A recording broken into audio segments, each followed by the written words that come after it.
Welcome back to Your Nerdy Show. I'm your host, Spoiler Master. Today, we're diving into one of the most atmospheric, disturbing, and quietly clever horror films of the year, Keeper, 2025. This movie didn't rely on jump scares or loud noises.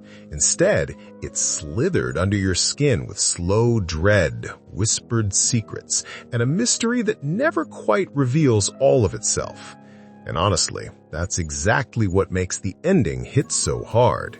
So let's break down the creatures, Malcolm's sinister truth, why Liz is spared, and what that chilling final scene really means. The movie's creeping mystery.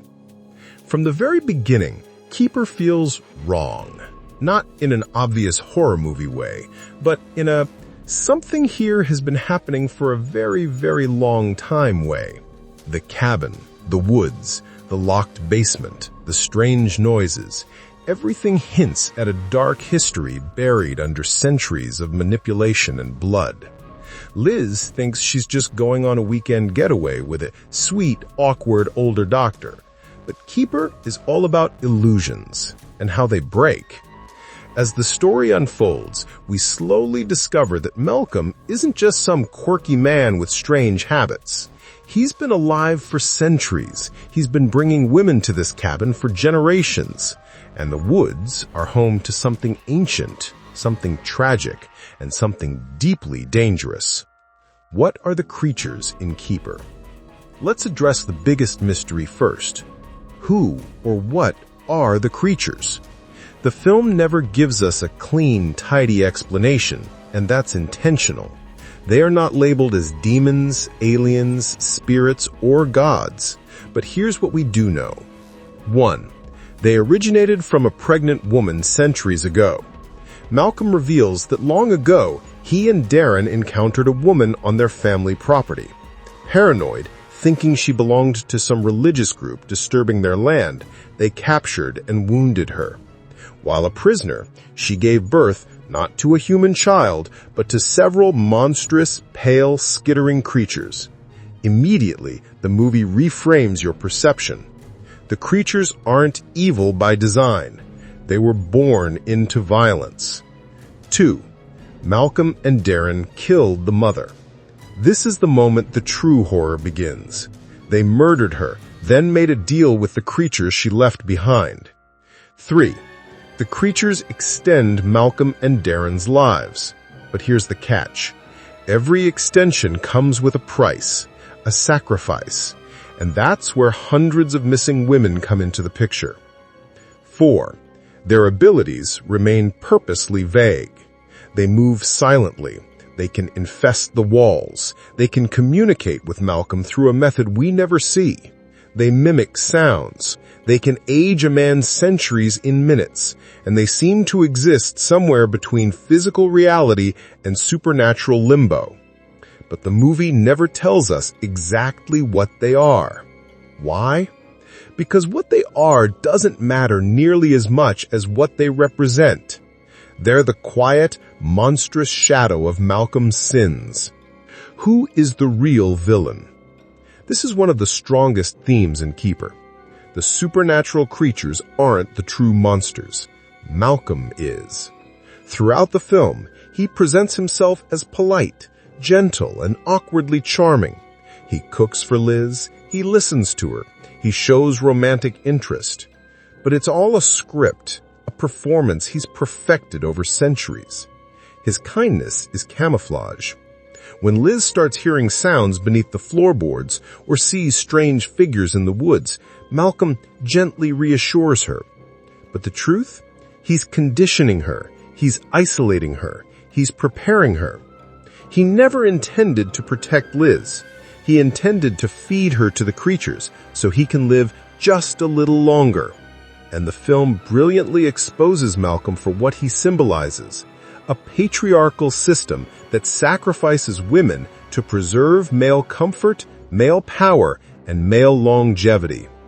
The fact that one of the creatures carries the faces of all the women Malcolm sacrificed is a chilling metaphor. He has left a trail of broken lives behind him, and they cling to him, even in death. Why the creatures spare Liz. Here's where the twist becomes genius. Malcolm chose Liz because she resembled the creature's mother, the woman he and Darren killed long ago. He thought this resemblance would make the creatures more eager to consume her. But he miscalculated. The creatures don't want to kill Liz. They see her as their mother. When they corner her, they don't attack. They embrace her. They touch her gently. They surround her with reverence. And in one of the film's creepiest moments, they show Liz the preserved head of their mother, still floating in that thick, sappy liquid. When Liz sees it, something shifts. She doesn't run. She doesn't scream. She recognizes the connection, whatever that means. Is Liz the reincarnation of their mother? Maybe. Maybe not. The movie keeps that ambiguous. What's clear, though, is that the creatures feel an instant loyalty to her. Even Darren's attempt to kill her triggers them to tear him apart before Liz even knows what happened. Liz survives not by luck, but because the creatures choose her. Liz's transformation. As the film progresses, Liz stops being a victim and starts becoming something entirely different. By the ending, her eyes darken to the same inky black void as the creature's mother. She no longer trembles at the sounds of the basement. She walks into darkness willingly. It's not clear if the creatures are transforming her, if she's merging with the spirit of their mother, or if she's simply embracing a symbolic role as their protector.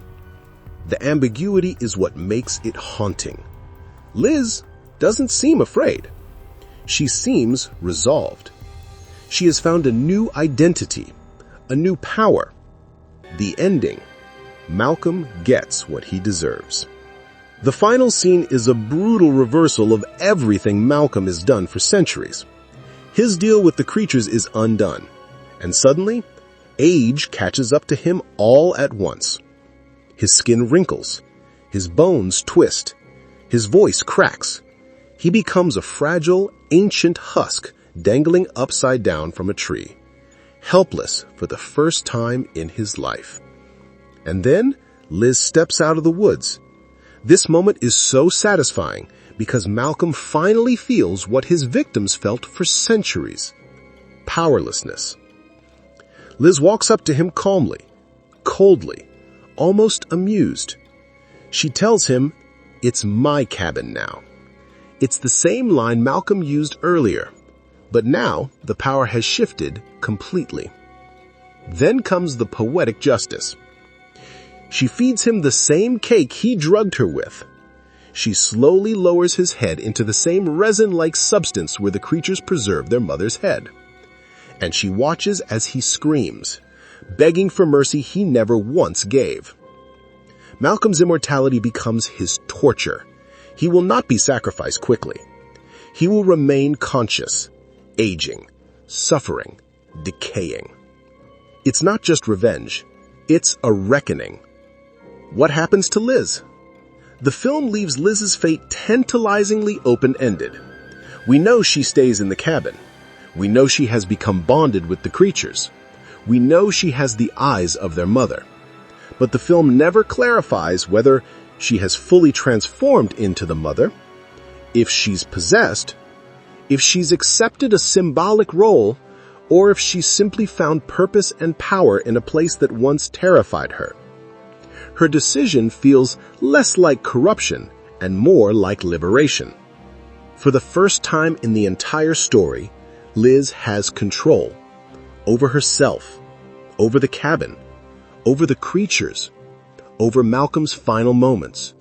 The ambiguity makes the ending even chilling. Is Liz still Liz, or is something ancient taken root inside her? Either way, she's not a victim anymore. Keeper's final message. At its core, Keeper is about the exploitation of women, the cycles of violence that go unpunished, and the monsters who hide behind polite smiles. But it's also about justice. Messy, complex, uncomfortable justice. Malcolm represents the centuries-old patriarchal system that uses women as currency. The creatures represent the consequences of violence that refuse to fade away. And Liz represents the shattering of that system. In the end, Keeper delivers a haunting message. Sometimes, the only way to destroy a monster is to become something the monster fears. Our nerdy thoughts. All right, folks, that wraps up our deep dive into Keeper 2025 and its seriously twisted, unsettling ending. If you made it this far, you're officially braver than Malcolm ever was. If you enjoyed the breakdown, hit that like button, and if you're new here, don't forget to subscribe for more horror explainers, breakdowns, and all the spooky stuff you love. Drop your theories in the comments. Do you think Liz actually became the creature's mother? Or she's something totally new? I want to hear your takes. Thanks for watching, stay curious, stay nerdy, and I'll see you in the next one. No, what the heck, I'll laugh anyway.